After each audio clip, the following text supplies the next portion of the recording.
Hello, this is Duke from Duke It Out, and welcome to a long-awaited episode of Weekly 5. And if you're wondering where I've been over the past few weeks, I am going to be explaining on my episode of the podcast where I've been and what's been going on. But for the short version, it's a bacterial infection on my finger, and it sucks.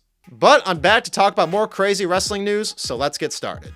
Number 5, Logan Paul signs with WWE. Logan Paul has made 2 separate WrestleMania appearances, taking a stunner from Kevin Owens and making a shockingly good performance teaming with The Miz against the Mysterios. But recently it was made official and Logan Paul signed a contract with WWE. Triple H and Stephanie McMahon accompanied him when he signed the contract on camera and immediately started building up a match against The Miz, more than likely at SummerSlam. While making him a face is a questionable decision, it's a really good business move by WWE, and it can help them gain some viewership. We'll also see if Logan's going to be more of a weekly performer or just wrestling at bigger events. More than likely the latter. Number 4, AEW stars back Colt Cabana. The Dark Order has been trimming down on members, with AEW not renewing the contracts of talents like Stu Grayson and Alan Angels. And since we haven't seen him on AEW television in a while, fans had questioned on if Colt Cabana was going to be sticking around in AEW. And apparently Tony Khan was originally set to not renew his contract. And that seemed to get a very negative reaction from talents in the locker room. Colt Cabana has been one of the highest respected independent wrestlers of all time. And while we don't know which talents were the ones to back Cabana, it's great to hear the support that he had.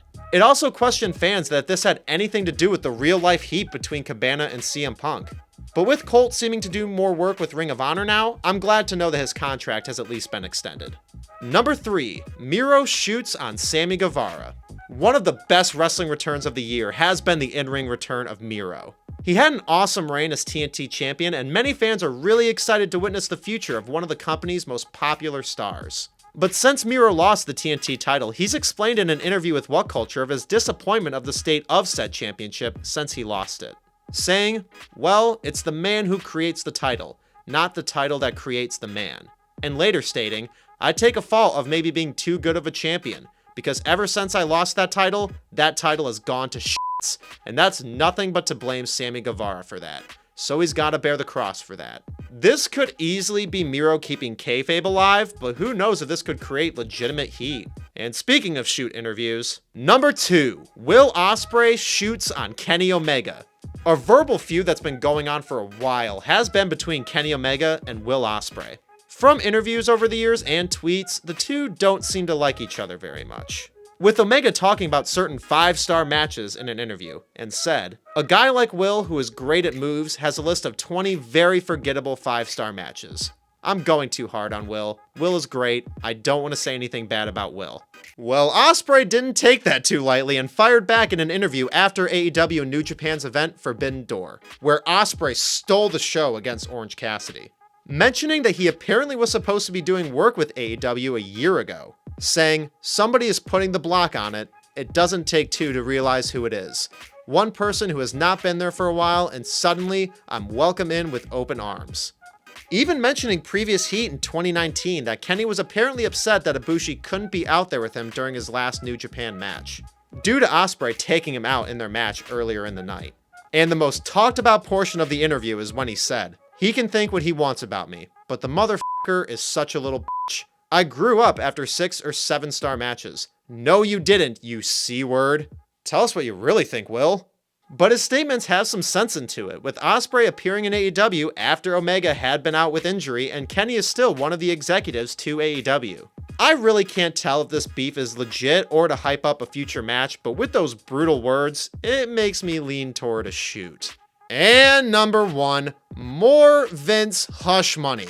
I'm gone almost 3 weeks and still more exposure is coming to Vinnie Mac. Since Vince quote-unquote stepped down from the company after being exposed to paying $3 million in hush money to a female employee, who also had sexual relations with Vince and John Laurinaitis, Vince seemed to think he could swipe things under the rug very quickly, making appearances on both Raw and SmackDown the following week. But Wall Street Journal came out with an article exploiting of Vince McMahon paying a total of $12 million to 4 female employees over the past 16 years. To suppress allegations of sexual misconduct and infidelity. Again, not surprised, but doesn't make the actions any less gross. If that last investigation didn't get Vince out of all WWE involvement, this better be, or it's going to make the company that already has some bad track records with treatment of employees look 10 times worse. It also has been reported that there was a Netflix documentary in the works about Vince McMahon that has now been dropped since this report from Wall Street Journal came out.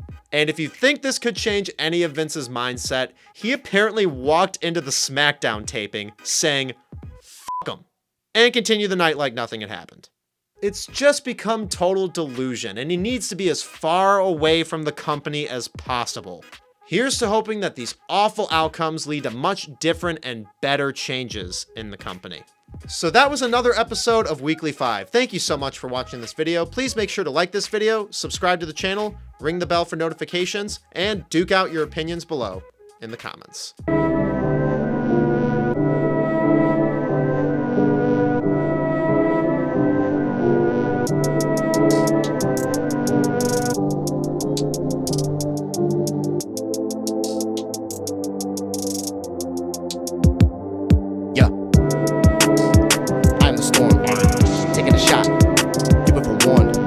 Never sleep in a cabinet they call a dorm.